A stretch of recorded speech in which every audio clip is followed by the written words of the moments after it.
Again. Welcome to another episode of the Jarrod Thomas Show podcast. My guest this week is Matthew Vanderpan. How you doing? I'm doing well, Jarrod. Thanks for having me. I prefer that I think you prefer Matt, so we'll stick with Matt Vanderpan. So I'll give you a little backstory first to kind of kick things off. Matt and his family, probably your mother and father made this decision at the time because I don't believe you're old enough, ruined my favorite field where I used to ride a dirt bike because your family decided to build a house there. Oh, I was unaware of Well, I this. know. See, so I bring you on the podcast and I kind of catch you off guard a little bit. So you grew up on the sharp end of town over in East Side, the Point, just like I did. Matt, we were neighbors, I guess we could say, right? I mean, Block and a half apart. Yeah, right there we were. And one day I was riding my dirt bike, and then one day I wasn't allowed to ride my dirt bike because presumably your dad hired somebody to scratch the earth to begin to build a home. There were some pretty sweet piles of dirt there for a while, though. Why you got to do this to me? I mean, you're just coming back. And Donnie Anderson, Bobo as we called him, had he had the moped, the bike that we rode. It wasn't a moped. It was an actual dirt bike, small engine, dirt bike, right? And that all went away with the Vanderpans moving to the neighborhood. That's right. Needed to little regentrification. So, ladies, he's not only been crushing your dreams for ages, he's also been crushing mine. With that, Matt Vanderpan joins us.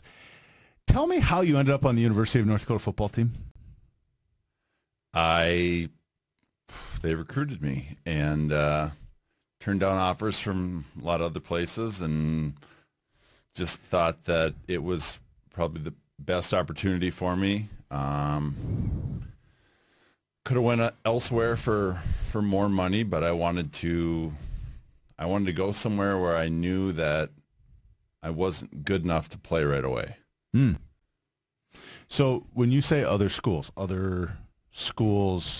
in that division, or were there some bigger schools, or were there some smaller schools? It was mostly, that was the late 90s, and it was primarily I was being recruited by schools from the NCC conference, up and down I-29. So it would be like South Dakota, Augustana, South Dakota State, North Dakota State, I think maybe St. Cloud, Mankato. And then there was a lot of other smaller schools in the area. There was Crookston, there was some of the Division III schools in Minnesota and Wisconsin, and there's JUCO schools that were seeing if I'd be interested in doing 2 years with them and then maybe moving on up to, what would be like a Power 5 school now. But I just decided to stay in town, and Travis Lewick went down to Wahpeton, and he ended up back in Grand Forks too. So Travis Lewick. Haven't thought about talk about a freak athlete. Oh, Travis Lewick was ridiculous. Just about any sport that he played. Also a proud East Side alum. As interesting as Matt Vanderpan's college career is, Matt has a really unique story that, of course, the slow build. We're going to get to Matt and his story here in just a second. So you're at the University of North Dakota. Was the plan always to play? You ended up at tight end. Were you going to be a tackle for a while, or how did that work? Yeah, I started off as a tackle. When I was there, I started off with Roger Thomas as my coach, and they brought me in as an offensive lineman, and I just couldn't put the weight on. I played tackle, I was there for 2.5 years, I think, and I just couldn't get over 250 pounds. And then I went up. Oh, damn. Yeah. So then I went and talked to Coach Lennon at the time and just saw if there was an opportunity to move to tight end. We were a little light in the depth chart there, and so I moved over to tight end, and then I became a protein synthesis machine, I guess, and packed on the weight. And I think by the end of my senior year, I was playing tight end. I weighed about 295. So I put the weight on after I moved. Any pro looks? I had some opportunities for free agent contracts, but I was ready to be done with football. I had made it through. It's a full-on job. It is. Even college football is a lot of time commitment. And when I was done, I made it through without any major injuries, and I was thankful for that. And I was ready to be done with football. So you played football, I'm guessing, like we all did, 7th grade over there at the junior high or the middle school, depending on when you went through there. Yep. Right? And so you did that. You walked with your helmet over to Stouse Park every day. That was the place. And you strapped them on and you got after it. Then later, an illustrious high school career, no doubt. And then on to college football. Okay, so you get done with college football. Do you graduate the University of North Dakota? I did. I got an undergrad, got a business degree in occupational safety and environmental health, and started working right after I graduated. I graduated at Christmas time, and I started worked for a oil and natural gas pipeline contractor for a year, and I was on the road. I was driving 4,000 or 5,000 miles a week, going from job site to job site and sleeping in a different hotel every night, and gave him a year and realized if I stuck with that job, I'd probably be able to retire by the time I was 40, but wouldn't be married. Have a huge bank account, but wouldn't have a wife, wouldn't have kids, wouldn't, probably even have a house because I didn't need one. I was, all my expenses were paid, and I was staying in hotels from Detroit, Michigan to central Montana and northern Missouri. I was just kind of driving that huge triangle every day, going from job site to job site. And after a year, I didn't want to do that anymore. And so... What's a life expectancy of somebody in that career? I mean, was there a guy that was like, you got to talk to Tim because he's been doing it for 26 years, and you're thinking, yeah, there's a lot of guys, a lot of guys that had been married to the business. They were married to the business. They were married to the pipeline. The pipeliners are a very, very proud crew. There's the welders, and then there's the equipment operators, and those guys are, they're on call countrywide. Anytime there's a break or a pipe's damaged or a leak, or those guys they need to be there yesterday to fix it. And it's long hours and it's high pay, but it's hazardous work too. So for those of you that are watching this on YouTube, you can get a pretty good shot of Matt, and I think it's needless to say that Matt, you're in pretty good physical condition. I get to see you at Sanford Power most mornings where you're slugging it out. He puts the time in. He does the work. He works out. I give him a hard time. He gives me a hard time. And old Eastsider's just chewing the fat, as I like to say. The reason I bring that up is that you're just moving along in your life, right? And you have a stroke. Yep. Can you talk about that day? Yeah, it was June 4th, 2018. Woke up just like any other day. My daughter had, I think, tennis practice at Riverside Park that morning, so dropped her off, took our son over to daycare, dropped him off, and then I was heading over after that to Eastside, get some gas, and then head over to my parents' house, visit my parents, and then swing back around and pick up Clara from tennis practice. And I'd just gotten gas, and I was heading over the Spud Bridge down towards the point, and just something didn't feel right. My hands fell off the steering wheel, and I couldn't use my legs didn't work right, and I couldn't see. It was like I was on a tilt-a-whirl going 100 miles an hour.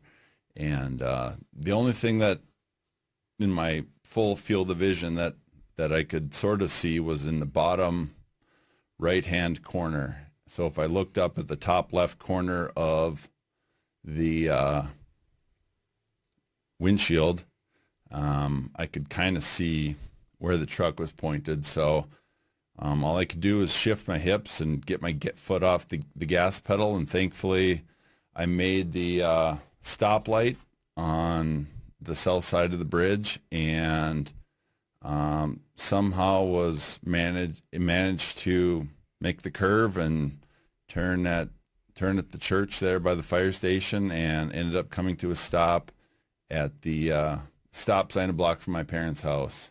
And then there's probably, I don't know, 20 minutes or so that I don't remember, but I'd managed to somehow dig my phone out of my pocket, call my wife, and tell her I needed some help. And the next thing I remember, she showed up, and somehow she got me out of the vehicle, got me into her vehicle, and I remember telling her that I was feeling better and that I didn't want to go to the hospital. So such a dude. So we went home and pulled into the garage.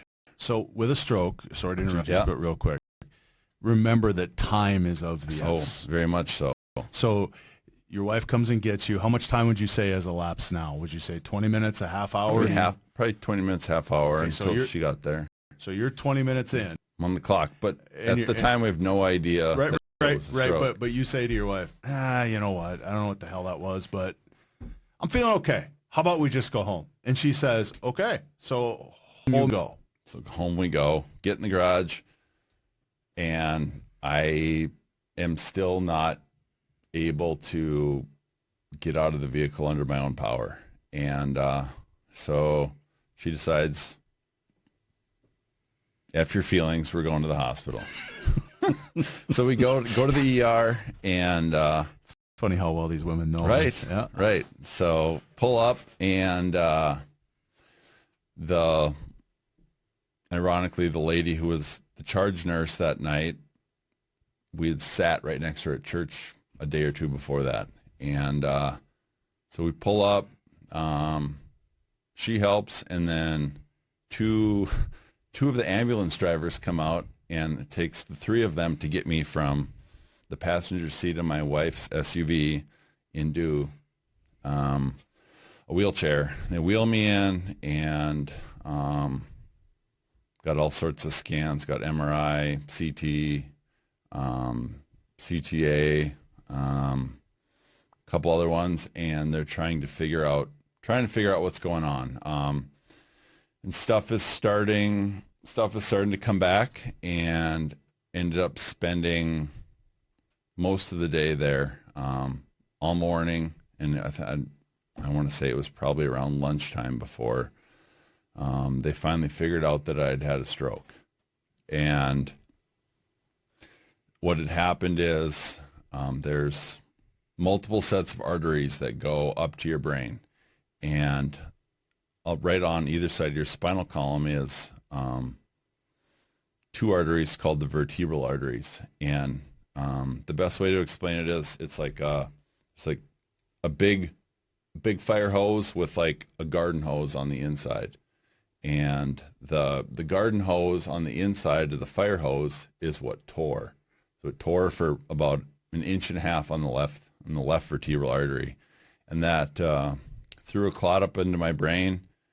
And inside your brain, there's kind of an area where all these arteries pool together. And so if one goes down, your brain is still provided with blood. And so this clot went up into this area. It's called the Circle of Willis, and it like broke up in there, and it actually threw 5 clots into my brain. So I had five small strokes, and that's what they finally noticed on one of the scans. It showed up, and they saw one, and then they went back, and then they were able to find more. And at the time, there was a neurovascular surgeon like on rotation down at Fargo and Essentia. So they called down there, and they sent me down there, and in case I had another stroke. And stayed overnight in the ICU, and woke up the next morning, and nothing worked. And it had been too long from the time the stroke had occurred until they realized that it was. in order to get like the clot busting drugs.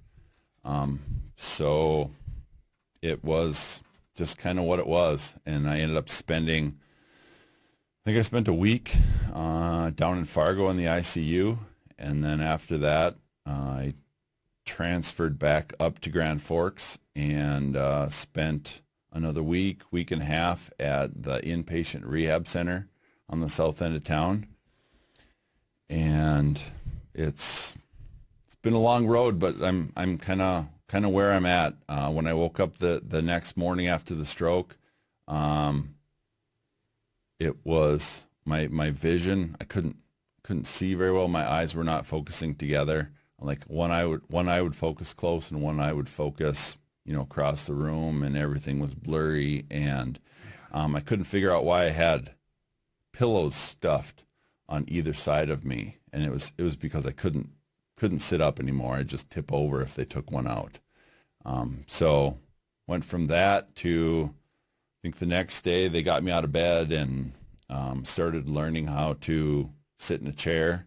And then after I was able to accomplish that, then we worked on standing. And then a day or two later, it was taking one step, and then 2 steps, and then 3 steps. And how old were you? At the time, I was 38. It was a month before I turned 39. Do you think, and just a question, when you go through all of the tests and you think about all of the things and you wake up that next morning and your eyesight's not right and everything's all screwed up, where does your mind go? What's the first thing that you think about? I'm sure your wife and your kids and all that, but at what point are you having a conversation with yourself? I still have a conversation with myself every day. It's incredibly frustrating, and it was incredibly frustrating at the time. Just there's so many unknowns. Like, you just obviously ask yourself, why? Did I do something wrong? Is there something I could have done to fix this? Why did it take them so long to figure out that I had a stroke? And, just on and on and on and on. But you can very quickly paint yourself into a corner that you're stuck in, and you need to. I wouldn't let myself get to that point. I tried to, keep the perspective of, well, yeah, it sucks, but I'm still here. Right. And I just kind of approached it as I would, when I was an athlete. And it's like, well, yeah, well, what can we do now? You can't necessarily control the hand that you're dealt, but it's how you react to the situation at hand. You can play the cards. Yeah, you got what you got, and you can fold or you can keep playing. So you're going through the rehab process, and you're getting there, which has got to be. I might say, you might not. I might say that to some degree, you're going to be rehabbing the rest of your life. Mm-hmm. I mean, you're very intentional in the gym and what you're working on and what you're doing. I'm guessing that getting up in the morning and working out for you is, it's always a choice, but it's not really a choice. If you were to let your physical appearance, so to speak, go away or slack, or you were to add weight, all of that could bring back another opportunity for a stroke. Do I understand that correctly in my very brief research of strokes, that once you have one, you can be susceptible to others pretty easily? Yeah, the kind of stroke that I had is, from what I've been told, it just happened, basically when I was in utero, when I was, developing as a baby, that section of artery just didn't quite form fully or correctly, and it just took 38 years for it to break loose. And a lot of other strokes can happen from a fall or an impact, or a irregular heartbeat or a hole in their heart. And thankfully, the kind of stroke I had, the likelihood of another artery dissecting and doing that is, I think, substantially lower than some of the other causes of stroke that when somebody has one because they have a hole in their heart. And I think those are more likely to occur once they've happened. But yeah, I've just tried to make workouts part of my routine, and I am very, very much a stickler to my routine. It's something that when I didn't see you this morning, I thought something was wrong. I asked Anthony right away. I was like, "Everything okay with Matt?" And then so I knew that his young son has an injury which prevented you, along with work and other things, kept you from showing up this morning. But I was like, every single morning that I've been there since I started doing this, you've been sitting in the same spot, stretching in the morning as we greet each other with middle fingers and whatnot. But that's a different story altogether. But it's so I thought it curious you weren't there. It's like, so I said to Anthony, "Everything okay with Matt?" And he's like, yeah, his son had a little mishap. And so, but no, you are very much a stickler for that routine. Yeah, you could set store by my attendance, and it could break out any day, and I could tell you from 10 o'clock to this time, this is what I usually do, and in the afternoon, this is what I usually do, and this is what I usually do, and it's quite annoying for my wife. I imagine. Yeah. And she lets me hear how. On her days off where she would like to be home relaxing, and she's modifying my routine. Apparently, I'm very forward with my disagreeableness. Yeah, and your desire to keep your routine. Yep, it's very, very important to me. But there's been, a lot of recovery, and I've been very fortunate to be able to recover to the point where I have. It was incredibly frustrating when I was down in Fargo in the hospital. It was a day or two after, and I remember somebody from, I don't know if it was their occupational therapy department, or physical therapy department, but I remember this lady came in, or she might have even been like a counselor of some sort, and she sat down with me and she explained, where I was at with my abilities as they had tested them, and she had like a chart or a diagram, and she said, "Well, you're here, and this is kind of where everybody that has similar injuries, brain injuries, recovers to, and, there's a few out here, and so I just want you to be aware of that." And I remember telling her that I want to be the curve wrecker. I want to be the one, I want to be the data point that doesn't show up on this piece of paper that you cancel out because it's an unrealistic goal.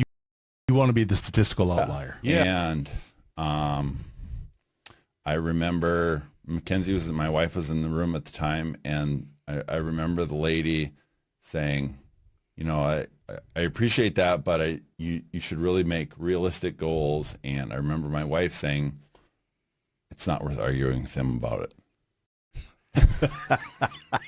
And so that was my goal, and I think I've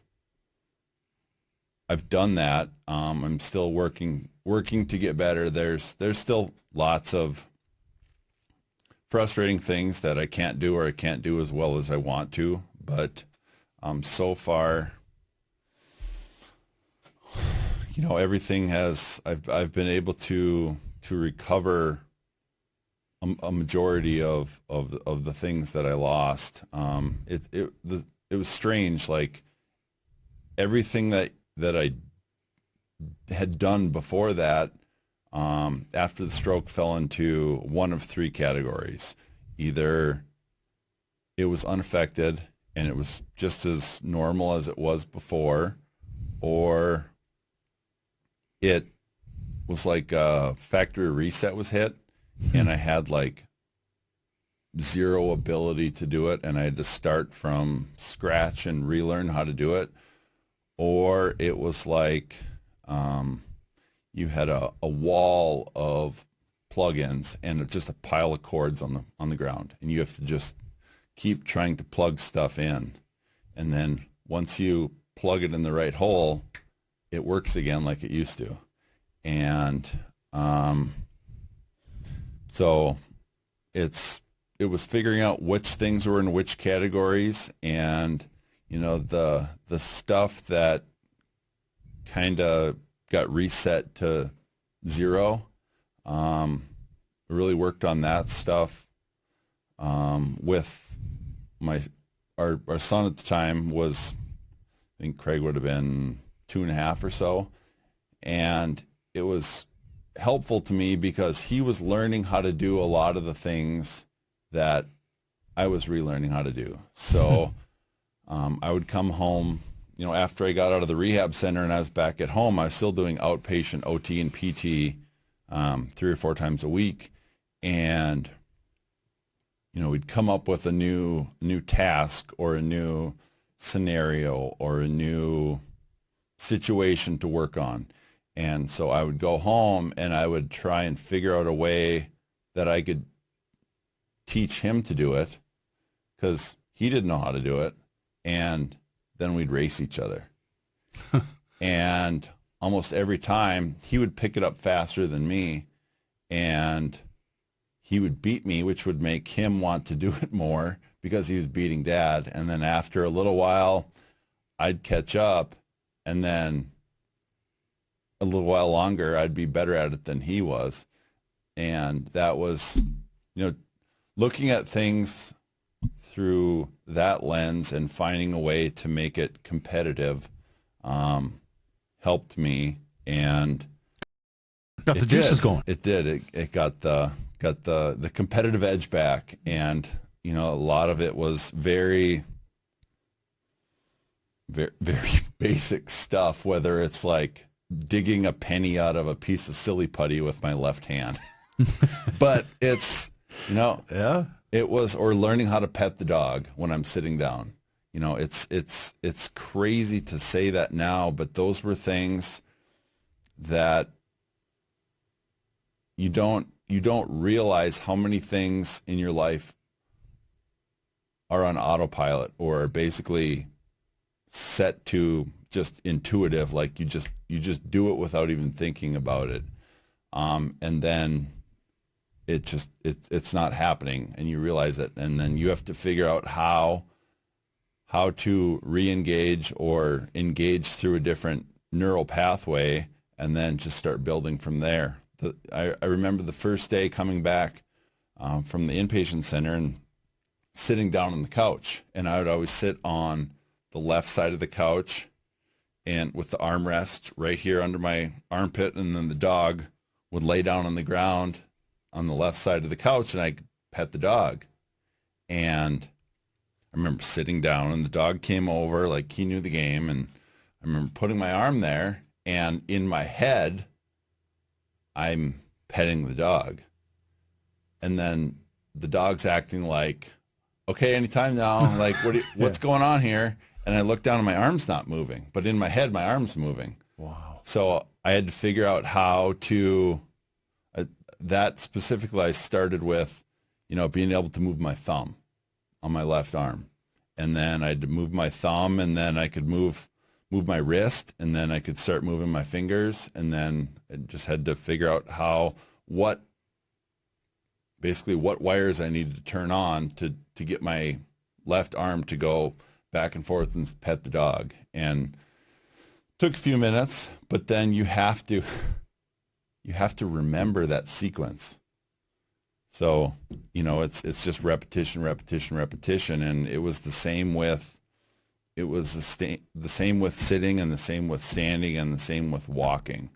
Where I don't remember it now, but I could, once I got home, I would just go outside and I would walk around the block. I had one of those wheeled walkers, and with like the tennis balls in the front and the wheels in the back, and I would just, and I would just go around the block and around the block and around the block. But it was the same. I'd figure out, which muscles to engage in which order in order to stand up, and then in order to move my left leg forward, and then transfer the weight to my left leg, and then like my right leg just did it. But my left leg, I had to fire, all the leg muscles in a specific sequence in order. And just after weeks and months of doing it, it went back to being intuitive, and I don't have to think about it anymore to do that, to do that task. But there are still some things that I still have to do that.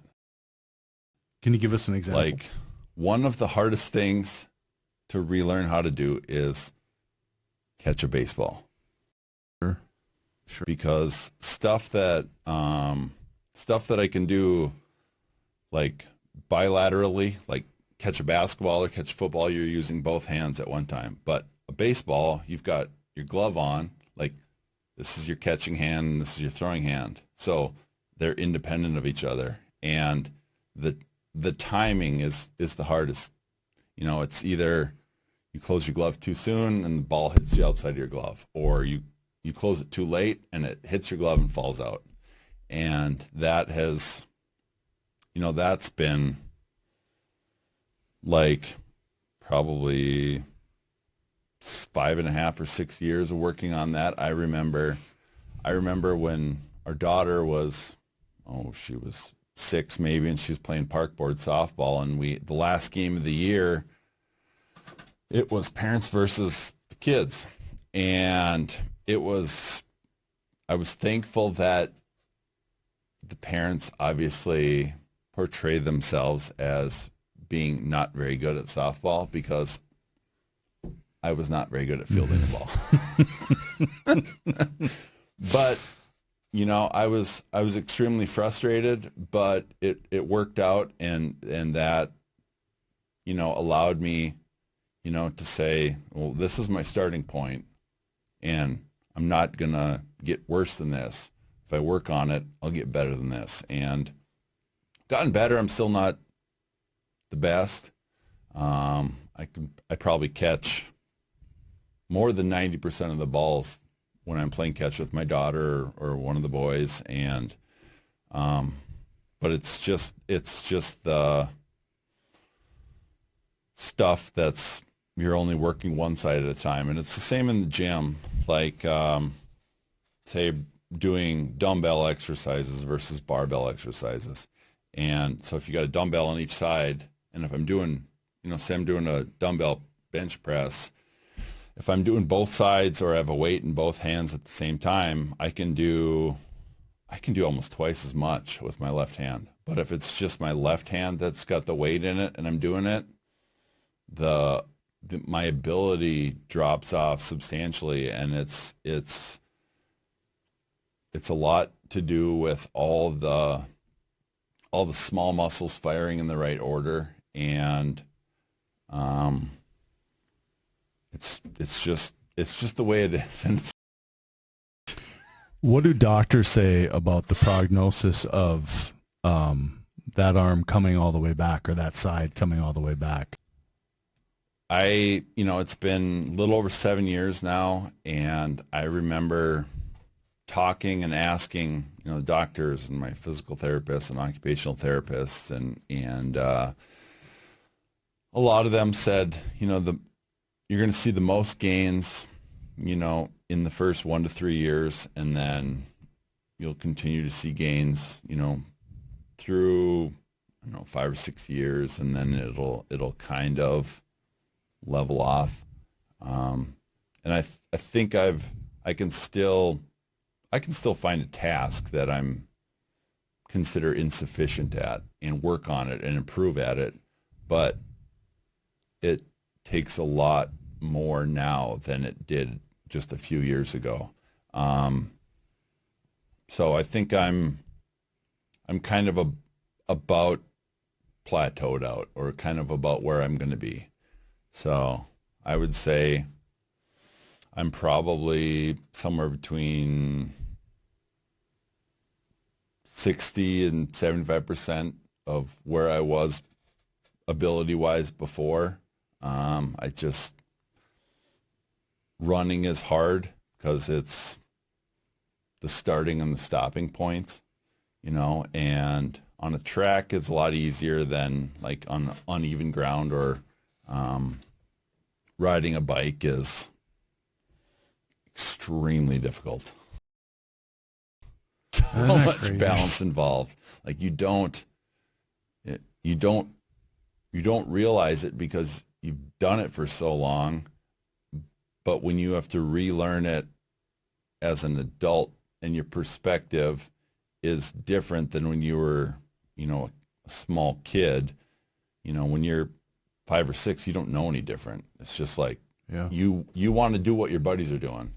But, when you're in your late 30s and you have to learn how to ride a bike again, you have all those decades of life experience, and it's frustrating when things just don't work like they should. So you get through it, and you're rehabbing, and as you mentioned, you're 60 to 75%, I suppose, depending on. How does faith play into all that? It has a lot to do with it. It's. Would you consider yourself always a faith-based guy? Yeah, I would say probably for the last 25 or 30 years, I would say that.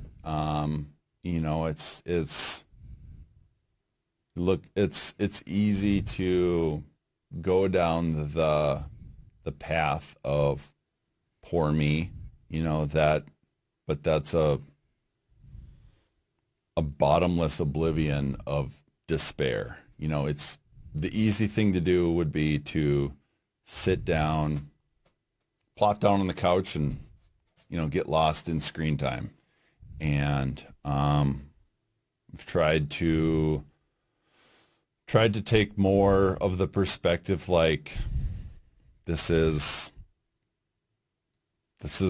God's plan for me, and I need to make the most out of it. And I try to offer a positive perspective. I know there's probably nobody else who's going to have, a similar, or comparable experience to what I've gone through in my life.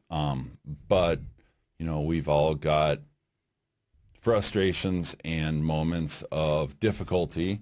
And if I can help people, who are, trying to improve themselves or deal with a situation or a frustration, and offer, a perspective of optimism and hope, then I that's what I try and do. So you're 38 years old. This happens to you. You go through the process. You're rehabbing back to your routine. I'm sure church is part of that routine. And you get to the other side of that, and you look at your wife and your kids, and you think, I'm the luckiest guy in the world. Absolutely. They are a huge motivation for me, and they were a huge motivation to get better. So the stroke happened on June 4th,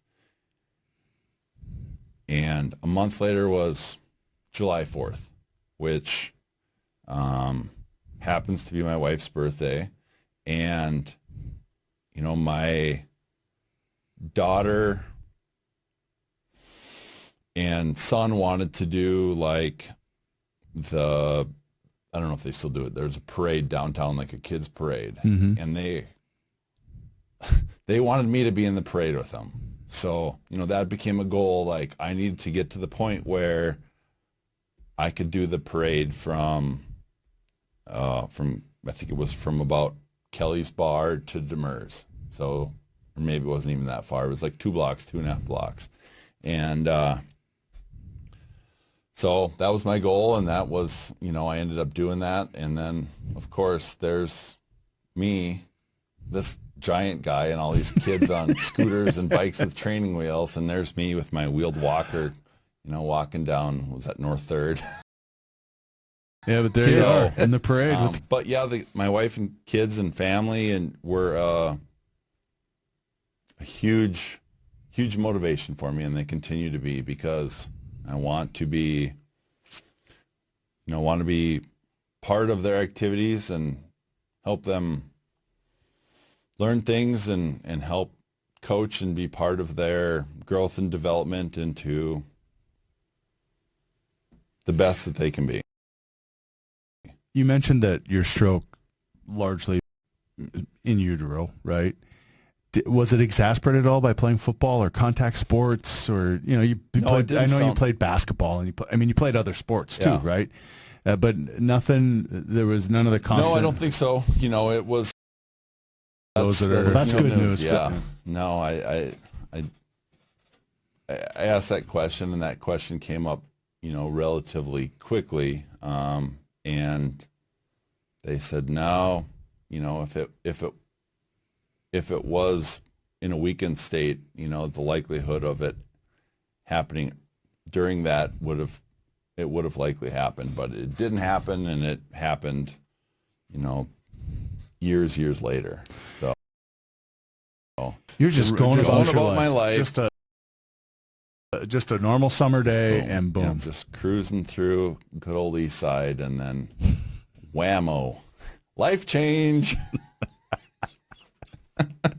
So I wouldn't wish it upon my worst enemy. It is horrible and incredibly frustrating, but now looking back, believe it or not, I feel like I'm a much better person because of it, and I wouldn't have it any other way. I've learned so much. I eat better now. I'm much better physically than I was prior to that, and you're a damn house, man. I mean, I'll tell you, you get after it. You do. You work hard. You look good. I mean, I'm hoping to hold your hand here in a minute. What the hell? But it's all been. There's been blessings that have come out of it, and try and accentuate those things and focus on all the positives, because that deep dark chasm I talked about is ever present. It's easy. It's so easy to just sidestep and just plop down and just say, you know what, I'm going to take today off, or you know what, I don't feel like doing that anymore, or I would rather do this instead, or I would. And it's. Is there anything you want to do that you can't? Maybe there's a few things you would. It's embarrassing coaching 3rd and 4th grade football, and I can't run faster than them. I can, but then I can't stop. Which is... truth be told, you were never really fleet of foot anyway. Listen to this now. Yeah. I coached Matt in the youth through some of your teams when all community ed days, and I remember you always being about a foot taller than everybody else. And that was a big advantage when you're in 3rd, 4th grade playing basketball. Yeah, it does. Yeah, and so, you get through, and you get on to college, and then, you get to this point in your life. So what's next? What's next? Just, I guess, keep on keeping on. Now it's chasing kids. Like mentioned missing the gym this morning. I was down in Fargo last night, and our 13-year-old daughter was playing softball at the just north end of Fargo, where that softball complex is between Harwood and Fargo. And that's fun, isn't it? My wife called and said, I'm on the way to the ER here. Caleb, our youngest, had broken his arm during his brother's baseball game. And she sent me a picture, and it looked like he had extra elbow. Yeah. Is he okay? He's splinted and in a sling, and they're going to check it again on Monday and make sure it stayed set, and I think they're going to cast him on Monday. But that'll be a fun experience for all of you. A young one running around with a cast on should be. So what could go wrong? I would much rather have the active children than absolutely, the lethargic. I want to play PlayStation, Dad. Yeah, on the electronic screen pacifiers. Yep. So, but yeah, it'll be a speed bump for him, but I'm sure he's got 2 speeds, 100 miles an hour sleeping, that's it. So that's kind of the way all of our kids are. But yeah, you could tell it hurt, and he doesn't usually get hurt. Yeah. He took the wind out of his sail last night, that's for sure. Ended also Dad's routine, which is so I'll make up for it. I'm sure I'll get back. I'm sure you will. So what do you tell people now? I mean, what have you learned about strokes that you share? What do you learn about when you have these big mountains to climb in your life? I mean, what do you tell people when they come to these things? I guess with strokes is it's something everybody should be aware of. It's not. Did they do anything to fix it? Was there no? So at 1 year, a year after my stroke, I got another scan, and they looked at that section, and it was actually pretty amazing. What happened is, so on the scan from the day of the injury, you could see the tear on the computer screen of the picture, and then a year later, when they took the scan, that section had atrophied so much that it didn't even show up anymore. And then all these teeny tiny arteries that surrounded the area that barely showed up on the day of the injury were 5 to 10 times bigger. And they looked like somebody put a Sharpie on there, and they just bypassed that section. That's crazy. And took over and added the volume to make up for that damaged section. But the body healed itself, where those arteries were. The only sad thing is your brain doesn't do that. So it's, your brain is pretty amazing, though. There's something called neuroplasticity, and when the brain is damaged, it will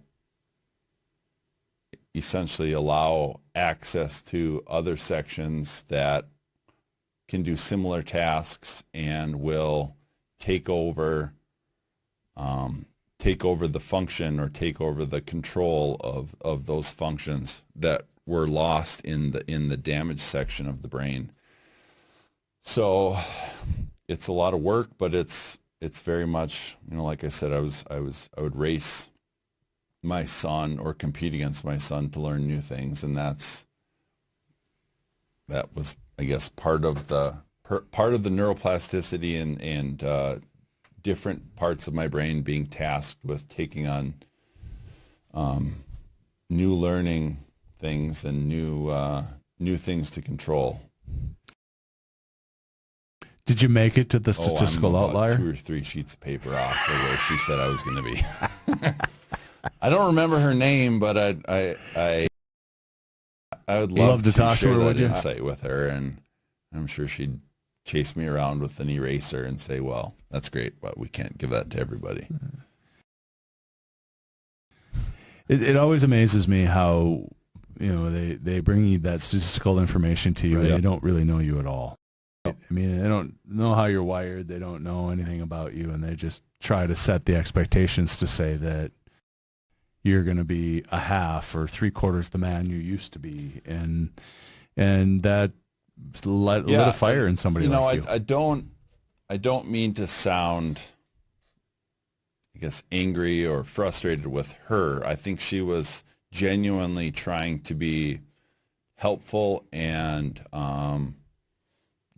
give a positive perspective that it sucks now, but you're going to get better. And I think it's a lot like when somebody has a sick family member or a death in the family, and, until you've been through a difficult situation, it's hard to express what you feel. And I think a lot of people will say, things like, call me if you need anything, or, sending prayers and thoughts and, all these cliche things. But I think until you've been through a difficulty, you don't realize how you can actually help people. And I think that that's probably what they teach them to do, and that is for a lot of people, that is, a growth to reality, a growth to their new normalcy. I just expected more of myself, and I'm thankful that, the parts of my brain that were damaged allowed me to go well above and beyond that. And, it's... What was your lowest point? My lowest point was probably waking up the day after and couldn't find the words that I wanted to say. Still, I talk a lot, but I don't talk nearly as much as I used to. I have realized that I think I talk a few words per minute slower than I did previously, because I speak now at a pace or with a cadence that allow people to interrupt me a lot, and it's incredibly frustrating. So if I'm around people I know, I talk a lot more, but if I'm around people that I don't know, I don't talk very much at all, because everybody's always got something to say, and they're not really, I would say as Americans, a lot of people aren't interested in listening, or they don't know how to listen. They just like to talk. Mm-hmm. And there's a lot of times not really anything coming from their mouth that's worth taking in as content. But I think a lot of people, if they actually listened to other people and heard what they were saying, and tried to look at the perspective of the conversation from the person that they're speaking with, rather than just what their personal perspective is allowing them to project, I think it would be a lot better communication. But I think I speak slower, and I get interrupted a lot more, because I think people will see a pause as I'm done talking, but I might not be done talking. I'm just rolling to the next thought. And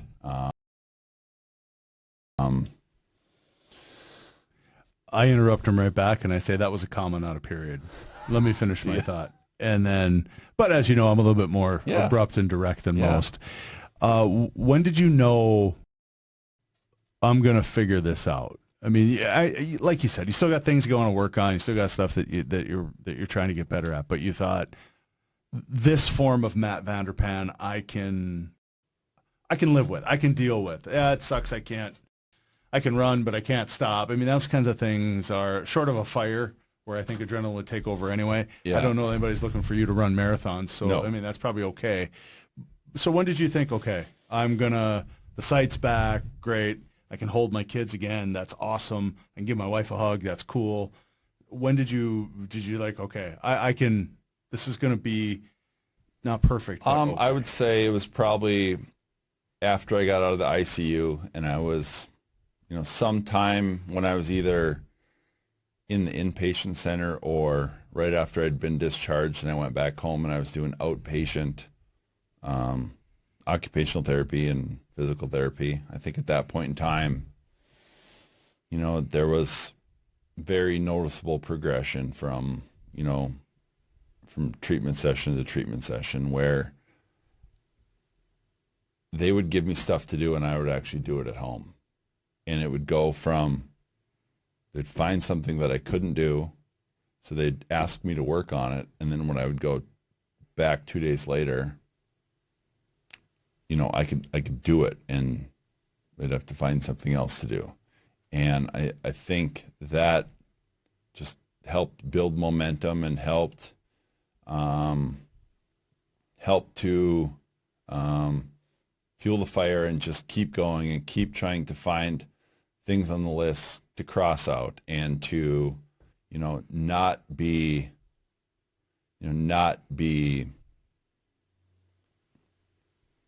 a burden for somebody else or not be somebody that can't do something. So it was incredible. I mean, there was a lot of other things going on in our lives at that time. My dad was sick with ALS at the time, and I went from totally normal to worse than my dad in one day. And that was a goal for me too, is to, recover back to being better than my dad was with his, with the illness that he was fighting. So I would say sometime, when I was doing either inpatient or outpatient OT and PT, and I was building momentum, I thought, then it was, there was a light at the end of the tunnel that I could chase. And I'm still trying to chase that. It's just a whole heck of a lot brighter now than it was 7 years ago. Your dad was a great man. I used to officiate community education basketball, and your dad would sit in the stands, and I can tell you we didn't agree on much.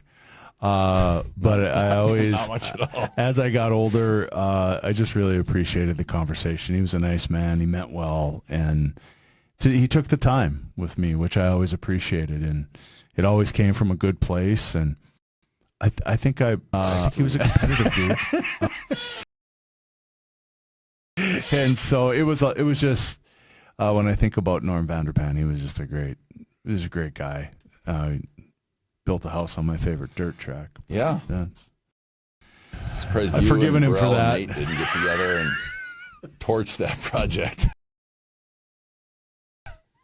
Burrell, Nadeau, and Nate Hecht, when we weren't catching fly balls over there at Crestwood. Oh, Dude, they took our elementary school. the Wiped Crestwood it off Sports the map. Entertainment Complex. You were a Crestwood Cougar. I was a Crestwood Cougar. There's a Bunch bank of now or a townhouses credit and union where we used. Fountain with What are we doing? What? frogs in it. The fountain's it's a little strange, developer guy, but whatever. So no, I thank you for doing this. Is there any parting words that you wanna leave with the literal hundreds of people that I listen to know. this? It's that. Jacob tells me that occasionally we get 12, 1,500 people. So I mean, there's a few. I know. Wow. All right. Maybe it's like I'm with you on that. Tucker Carlson next. Yeah, you kidding me? I was hoping you'd do next week's too. No, I'm kidding.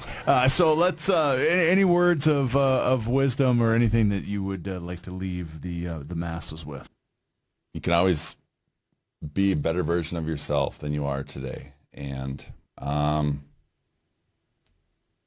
don't get caught up comparing yourself to who somebody else is today. Compare yourself to who you were yesterday. You know, and if you can make a little bit of improvement from day to day, then you can look back in, you know, a week or a month or a year or half a decade or whatever, and you're going to see noticeable improvement. And I think the opportunity is there for a lot of people. It just takes some willpower. And if you say you don't have time, you know, there's this thing in your phone that shows screen time per day. And I would guarantee the hundreds of people that will watch this that the person with the least amount of daily screen time is probably at 4 to 6 hours. Yeah. And if you can't find time in that 20% to 25% of a day to do something to better yourself, then I think you got some priorities that need to be rearranged. Do my kids? Do your kids have phones? My daughter, unfortunately, has a phone. She got a phone when she turned 13, and I think the boys are going to be substantially older than that when they get phones. Do the boys know that yet? But the boys are 9 and 5. I mean, they probably can operate an iPhone as well or better than I can. But yeah, I think it's a huge distraction, and I think a lot of times it ends up being an electronic pacifier for parents and guardians and whatever, where it's just. So Matt is 5 or 6 years younger than me, and I think people that are roughly our age get a bad rap sometimes because this turns into NIMBY, right? Not in my backyard or get off my lawn type stuff. Yeah. We're just angry old white dudes that yearn for a day gone by. It is all of it, and I don't. What breaks my heart a little bit is I think economists call it opportunity cost. It's what you miss while you're screwing around with that phone. That's the part that sort of breaks my heart, because some of my fondest memories are driving the trails down by the river, you know, finding 6, 7, 8 other guys and playing a baseball game or throwing the football around in an empty lot that your dad took away from us. I mean, all of those kinds of things are not. You can drive around town and see how many empty basketball courts there are, how many kids are out playing, and I know that a lot of times that, again, that it gets to be, well, you know, things change, JT, and I know, but there's some things that my opinion is just shouldn't change, and that is these childhood years get to be, they're so brief, and you know the countdown's already begun on when your daughter's going to be thinking about colleges, and then pretty soon you'll she's already in 8th grade. She's going to get a driver's permit here in a matter of weeks. She'll take the test. Absolutely.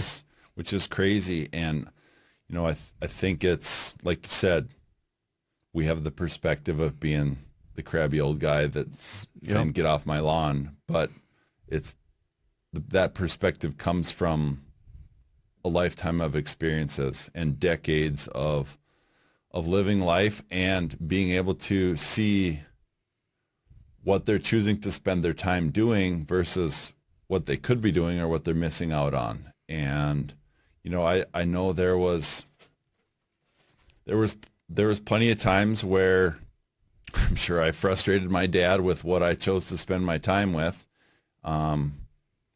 but didn't have phones then, you know. And I think it's a generational thing, you know. I think it's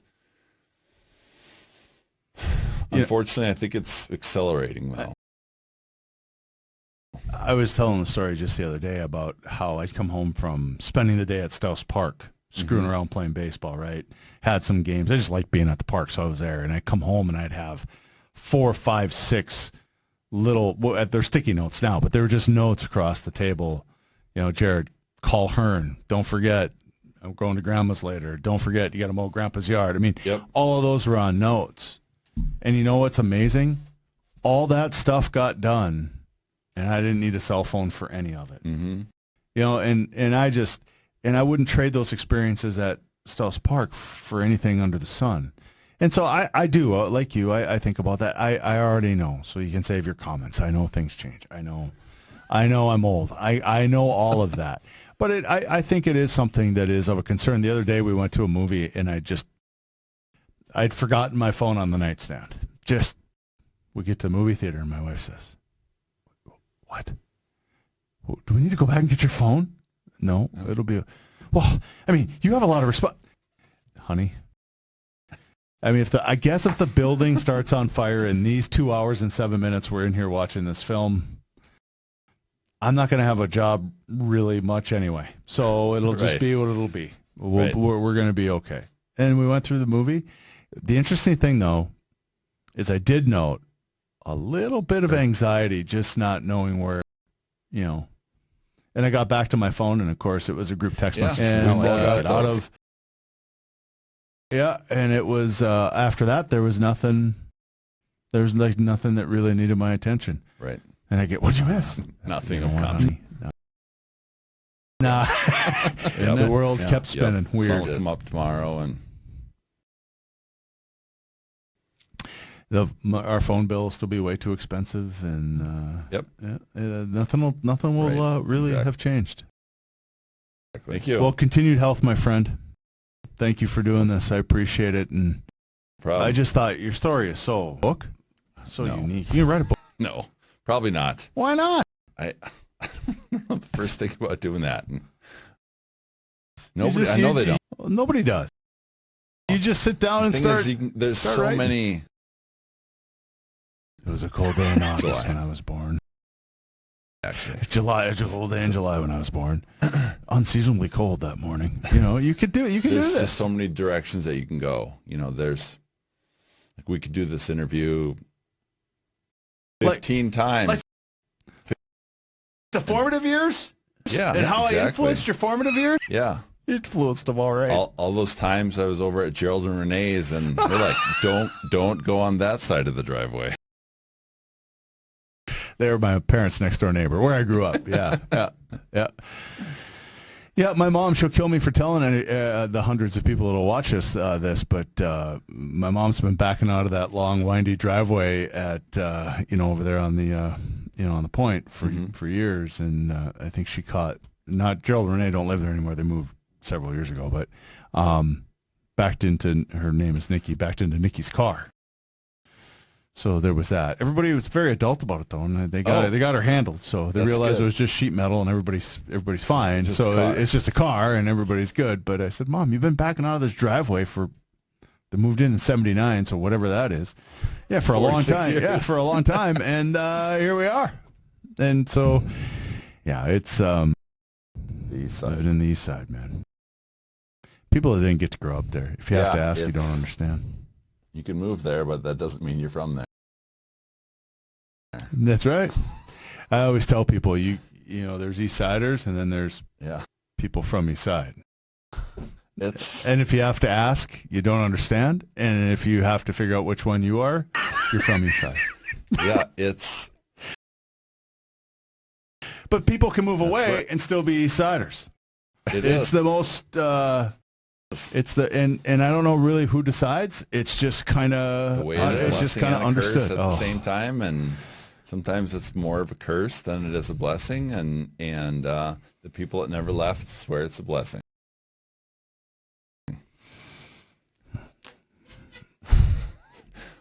Those of us that even moved across the river might go, well, I better be careful. I might not be an East Sider. You know what though? If there was a test of worthiness, I think we'd pass. Yeah.